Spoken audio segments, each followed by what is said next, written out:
listening to the Affiliate Marketing Podcast, brought to you by Affyversemedia.com, the chapter and verse of everything you need to know about running a successful affiliate program for your business. This is a podcast for digital and affiliate marketers, publishers, networks, agencies, and MarTech providers who operate, support, or manage affiliate marketing programs around the globe. If you want to launch, scale, and grow a successful affiliate marketing program, you're in the right place. In this podcast, you'll learn how affiliate and partner marketing is constantly changing, and tune in to industry experts who are getting behind our mic to share tactical insights and practical knowledge to help your affiliate program grow. Here you'll discover what's new and trending in affiliate and performance marketing, how to run your affiliate program successfully, and gain industry insights from experts and practitioners from around the globe. The truth is, you simply won't find this information anywhere else. Now here's your award-winning affiliate and performance marketing host, an industry veteran, your affiliate marketing guide, and the founder of Affyverse, Leanne Johnston. Welcome to this week's Affiliate Marketing Podcast with me, your host, Leanne Johnston. And today I'm super excited because I've got the lovely Gemma Brewer, who's a senior associate at Harris Hagen, joining me on this podcast today to talk about some pretty interesting things that are happening in the internet. So before we get started, Gemma, I'd like to welcome you onto the podcast and get you just to tell everybody a little bit about who you are, what you do, and what we're going to be talking about today around dark patterns. Sure. So thank you for having me, Leanne. I'm very pleased to be here. My name's Gemma. As you mentioned, I'm a senior associate at a law firm called Harris Hagen, which is a UK-based law firm which specialises in advising companies in the gambling sector on all aspects of their business. So that ranges from day-to-day commercial transactions, data protection matters, right through to once in a business lifestyle. And so today I'm going to be talking to you about dark patterns, which is a really interesting topic that has got regulators around the world interested. It's to do with how you structure and design your websites to encourage people to make decisions. The colloquial name for online choice architecture, which is quite a mouthful, obviously dark. Yeah. Much easier to say. Okay, so for those people that aren't very working in regulated markets, because obviously the iGaming space is incredibly regulated, but a lot of what you're going to talk about today actually it's impacting iGaming, but it's also going to impact an e-commerce business as well. It's all related around consumer protection and consumer user experience. So let's talk about online choice architecture. What is that for somebody that hasn't ever heard that term before? Let's get down to the basics first, and then we'll get into what you need to be doing about it. So let's talk about that first. Yeah, sure. So it's essentially the way that information is presented and choices are structured online. So it very often includes buttons on websites that lead you to do something that is or isn't in the interests of the person that's running the website. So that might be subscribing for a service, consenting to marketing, or purchasing a product. And it's been shown to very heavily influence the decisions that consumers make. So with anything that is that influential, it can obviously be used for good or it can be used for evil. And what evil's probably a bit strong, but you know what I mean. So essentially what regulators have been interested in over the course of the last few years is whether websites are doing this. And if they are, whether they're using it in a way that's fair to consumers and complies with consumer protection laws and competition laws in their various jurisdictions, or in fact, whether it's being used in a way that encourages the consumers to take an action that doesn't align with their best interests or preferences. Okay. So we're talking about this could be affecting anybody from a lead generator to a brand to an iGaming company that's encouraging a consumer to sign up or purchase or take an offer or consent to email. Now, why is it considered harmful when sites are using online choice architecture to influence consumer decisions? What do you mean by that? It essentially boils down to whether you are using the people's data correctly when you're given that data and whether you have the right to use it, and competition law concerns. So whether by using this, you're doing so in a way which is fair in the market versus your other competitors. So a lot of the interest at the moment has been focused on some of the bigger companies who have more of a market share at the moment and whether they're using choice architecture in a way which is detriment to their competitors. So to give you an example, if you're talking about big websites like some of your social media platforms like that, if they are encouraging people to share their data in a way that means that they can use it and encourage them not to go to other platforms, then that's not the right way of doing it. It also comes down to GDPR, or General Data Protection Regulation, is another reason that this is often cited as being a practice which isn't fair on consumers. So I think probably everyone knows what GDPR is. I probably don't need to go into detail on that. Here in Europe, yes, but in the US, no, because they don't. It's not really coming into. It's currently being regulated and put into place now on a federal basis, on a step-by-step basis, which makes it even more complex for marketers. So there's a lot of stuff happening in the US around that. But here in Europe, most people do. Yeah, they do understand the GDPR rules. All right, fair enough. So just for the benefit of anyone listening from the US perspective, GDPR is all about the level of consent that you need to give in order for somebody to process your personal data. And the level of consent under GDPR is a lot higher than it was under previous data protection laws across Europe and the UK. And that standard of consent is made up of 3 limbs. So it needs to be freely given, it needs to be specific, it needs to be informed, and it needs to be unambiguous.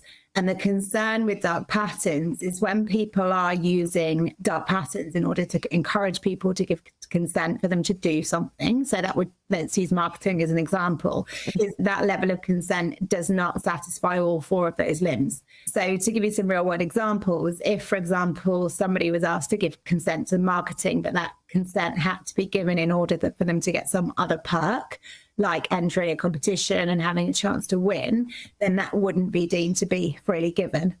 Similarly, if the yes option is really easy to find but the no option is not, that might not be freely given, and it may not be informed. Another example is even if you've got yes and no options that are of equal prominence, but next to the yes option, you've got a lot of information telling you about all the benefits of why you should consent to doing this, and it's a good idea for you. And there's not kind of an equally truthful explanation on the other side saying, okay, well, if you give us this information, then we're going to use it in these ways, and you need to be aware of that, then that wouldn't be informed consent, and that wouldn't necessarily be a valid basis on which that person could process personal data and then even send marketing, which will put them in breach of different laws depending on where you're situated. So one of the things that I'm seeing a lot of, and I'm only seeing this because we actually run a lot of like audio events and webinars and things like that, and often I have randoms coming onto like places like LinkedIn, looking at who's attending the event, then reaching out through the social media platform and going,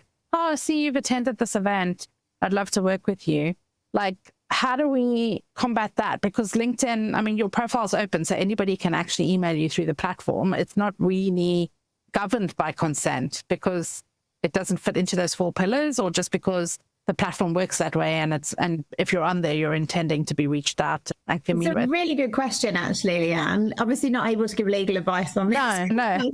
But I can tell you what I think about that. Certainly, and I'm a UK lawyer, by the way, so I couldn't comment in detail on the UK position. But it's very nuanced in the UK when it comes to contacting somebody when they are a consumer and they're acting in the course of being a consumer, versus contacting somebody and marketing to them when they're acting in the course of business.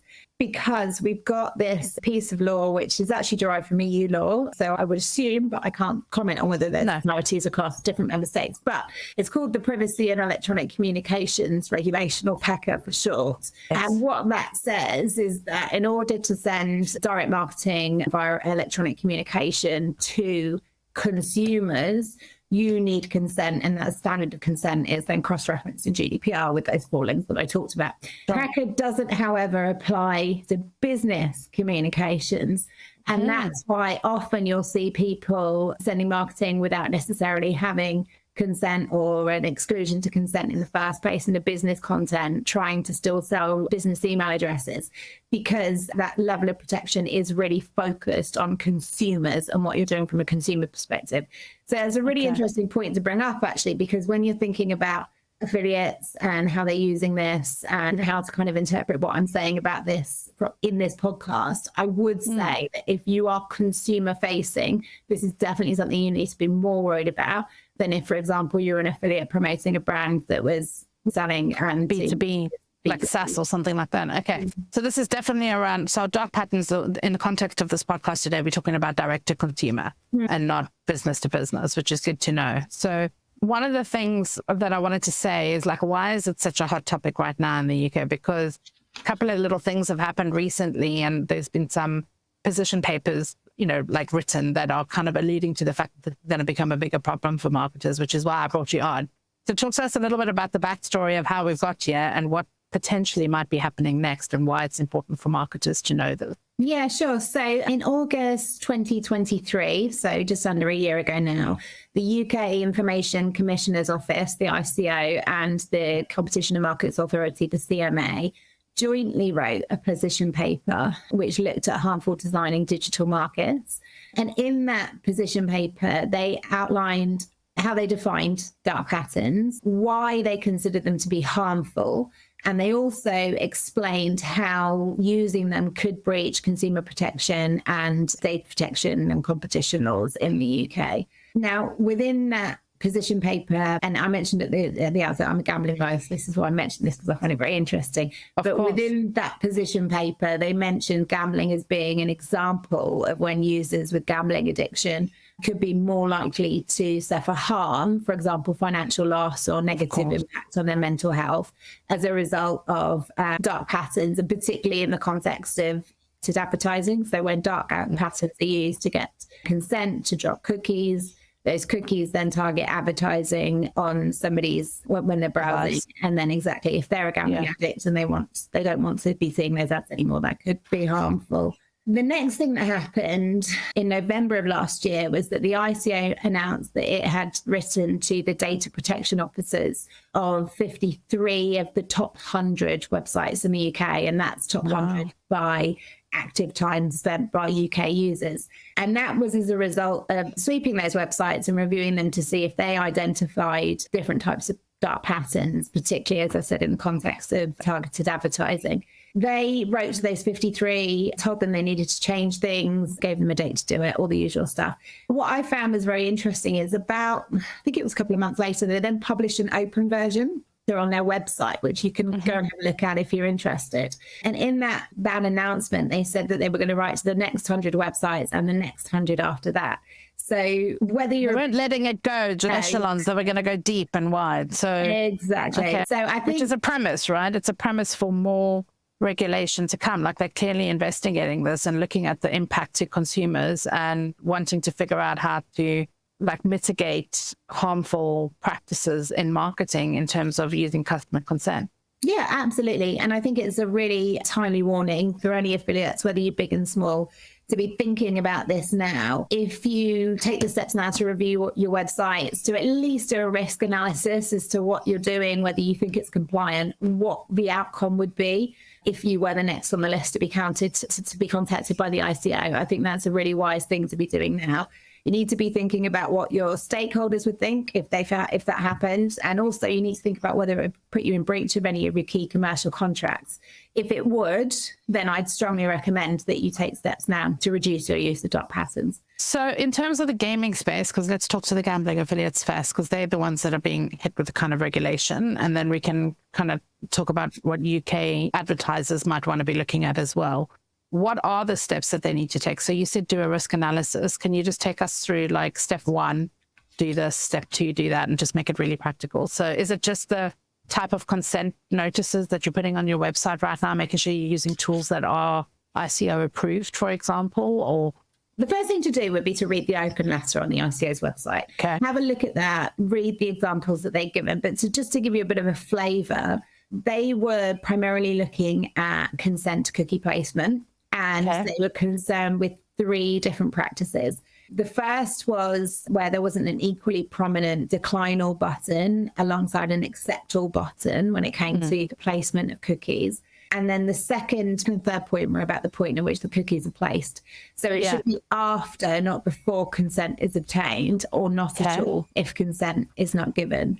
Some other things to look out for as well, which weren't specifically referenced in that letter, but I think are going to be next on the ICO and the CMA's action list in terms of taking enforcement action, is 2 practices called, first of all, harmful nudges, and secondly, sludge. Okay. Now, Nudges are essentially when a company makes it really easy or nudges a user to make a decision, and or sludge is when they make it unjustifiably difficult to take an action. So where there's excessive or unjustified friction in terms of, for example, withdrawing consent to marketing or to a service or whatever it might be. I'm sure we've all signed up for a subscription where you can do that in one click. And then lo and behold, you decide you don't want the subscription again anymore in 2 months' time. 9 clicks in, they're still asking you, Honestly, I've seen that. Like what they now do as well is they segment, or what I've seen some, and I think I even saw HubSpot did, I'm not sure, but like they will have segmented newsletter lists. So they'll say like, do you want to unsubscribe from the newsletter that you just received? Click here. But then do you want to see, the weekly news, the industry insights, the free downloads, and you're still looking, I want to unsubscribe from all. Like there needs to be a checklist that says, I never want to receive an email again, get me out of here. So making sure that is compliant on your database lists is pretty important right now. Yeah. Okay. And I think it's a really good point you make, Leanne, because this will be a practice that a lot of people listening will say, well, yeah, I might do that a little bit, but I see all my competitors doing it. And if they do it, then it must be okay. But I think the point I would like to make to anybody that's thinking that is that this is an area where there is going to be increased regulatory focus. And yes, if you want to do something and you think it is on the edge, then that's your commercial decision to make. But I do not think you are going to be able to be doing this for a long period of time. And in the longer term, if changes are going to be made, it's worth making that investment now in terms of looking at alternative options for yourself, doing A/B testing, working out what might work that is more compliant in a way that still gets you the outcomes that you want from a commercial perspective.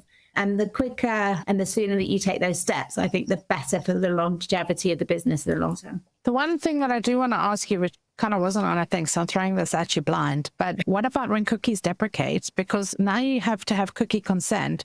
This is even more important because when those cookie consent notices are no longer relevant and you have to be capturing first-party data, you need to be understanding what that consumer process is from when they hit your website to then how you get them into your CRM or your email marketing tool to then remarket to them later. And I think that's the bit that's important for me, is understanding what is that user flow and what is that user journey that is compliant now based on the ICO's open letter and what they're looking for, those 4 pillars.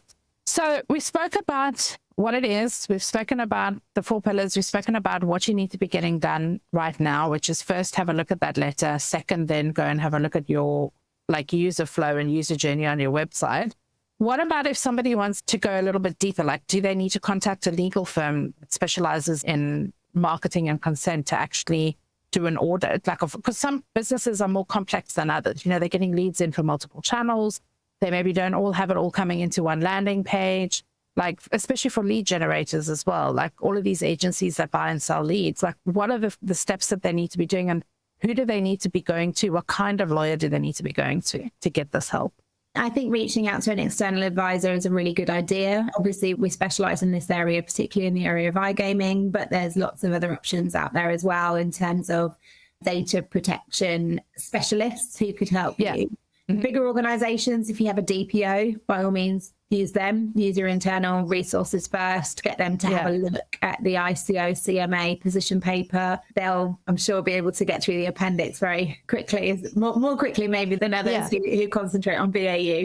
And just get to know the area. And then, like I said, doing that internal audit of the website followed by, as you rightly suggest, Leanne, an external audit is a really good idea here. And external. Because also you need a fresh set of eyes, because as a marketer, we look at things and we go, okay, well, we just want to gather data because that's our jobs. Mm-hmm. But then the risk profile for us might be different to what the risk profile is for your internal legal team or your compliance team. And so having a third party come in isn't worried about marketing or compliance, because there is always a bit of a butting of heads in big corporate with these two teams. And I think it's about working together to find that solution. If you get the legal compliance people like in isolation making these decisions, they're not going to bear in mind what the commercial, the marketing team want to do as well. I think you both need to, do your own research, reach your kind of position, but then come together and brainstorm it and think about new ideas, think about just get together and chat about it. Because I think with a business, you need to be thinking about things from the perspective of being compliant and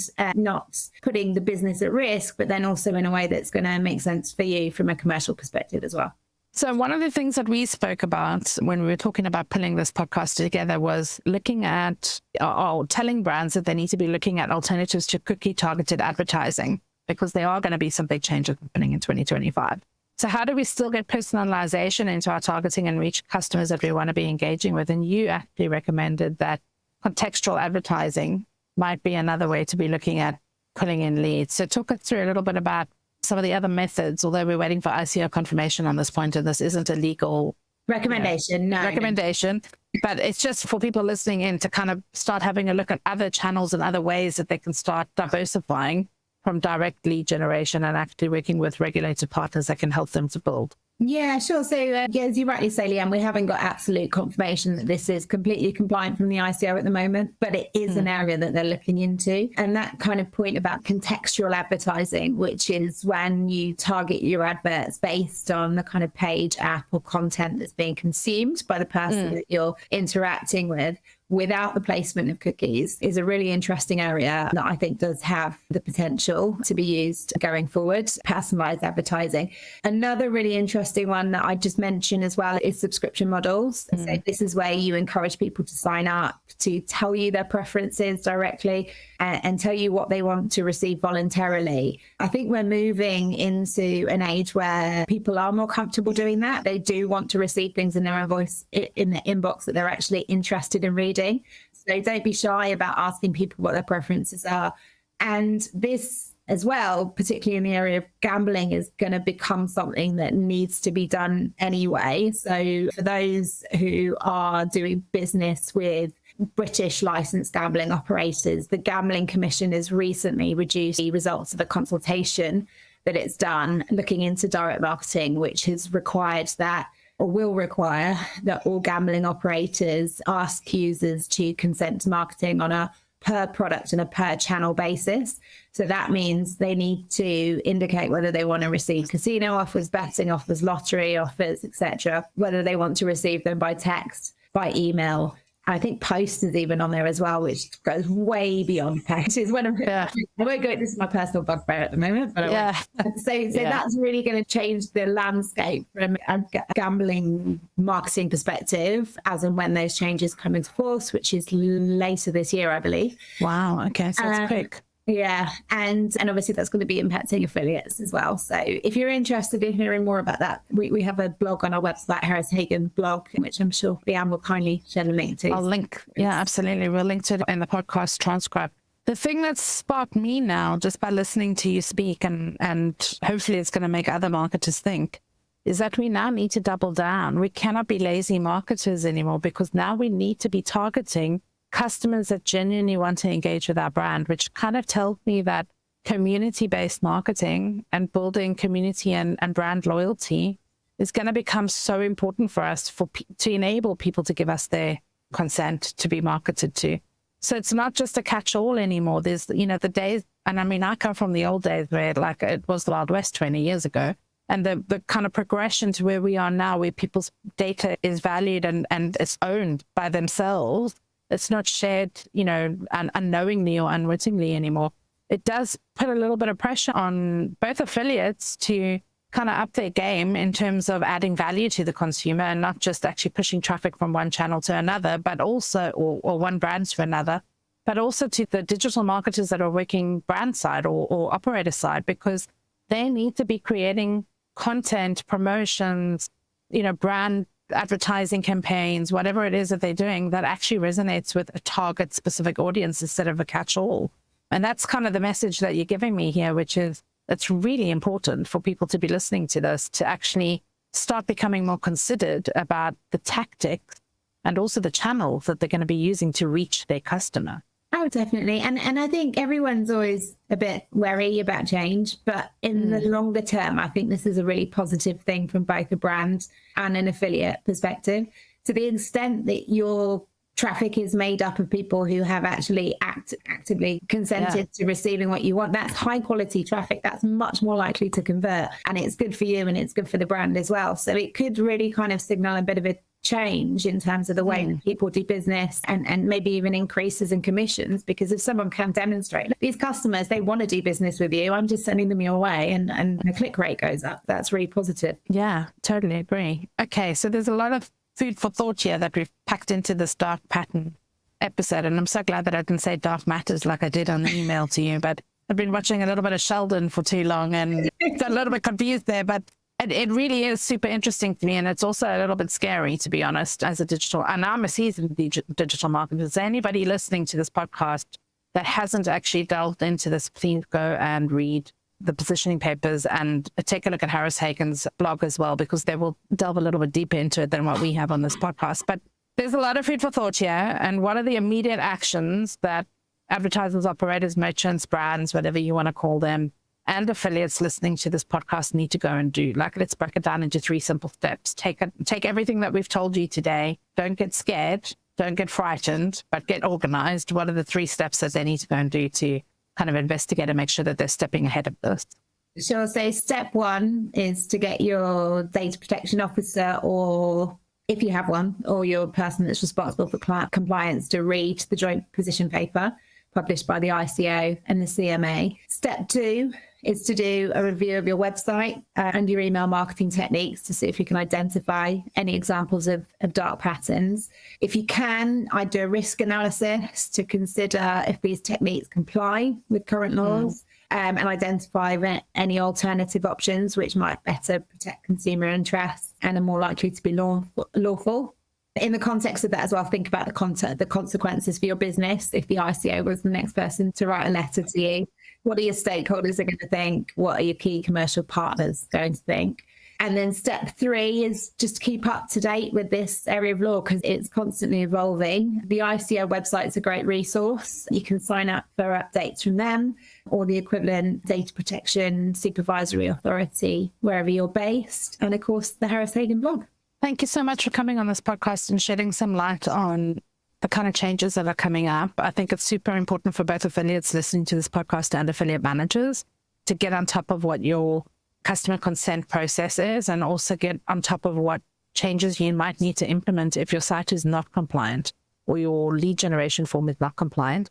I just want to give a special thanks to you for coming on this podcast and shedding some light on this subject, because a lot of people find it difficult to understand because there's a lot of jargon, there's a lot of legal speak, and sometimes marketers just need it dumbed down to the very basics. So appreciate you coming on board and telling the story. Also, if you're listening to this podcast, guys, we have a fantastic event happening in London in September on the 16th and 17th, where we are going to be talking about all of the things that are going to be changing in 2025 in relation to your marketing and advertising. So if you're an SME and you don't have big teams, you don't have compliance, you don't have, big marketing teams behind you, get your ticket, come and join us at Elevate, because we've got an amazing array of speakers coming to teach you guys exactly what you need to be getting ahead of as cookies deprecate in 2025 and lead generation and performance marketing finally collide. So Gemma, it's been a pleasure to have you on this podcast this week. Thank you so much for being here with me, and I really appreciate all the insights that you've shared. Thank you for having me, Leanne.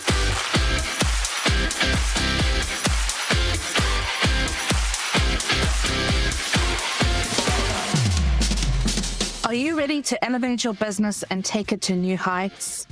The Elevate Summit is coming to you from London, the United Kingdom, on the 16th and 17th of September in partnership with Affiverse, Lead Generation World, and Maverick.io. This year, we're focusing on how to grow your business once third-party cookies eventually fall away.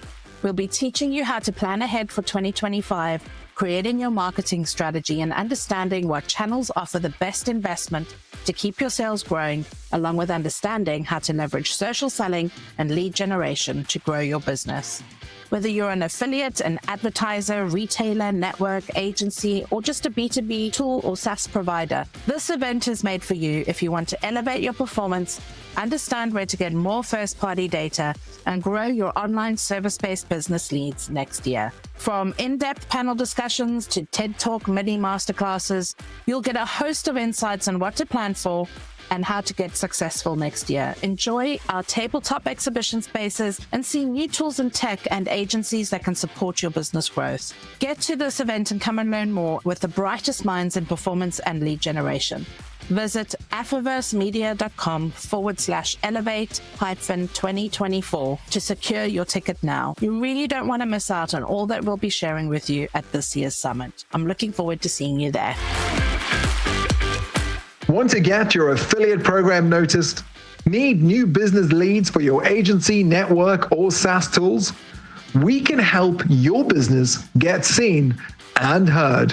Affiverse offers a variety of advertising and podcast advertising placements, reaching tens of thousands of digital and affiliate marketers around the world.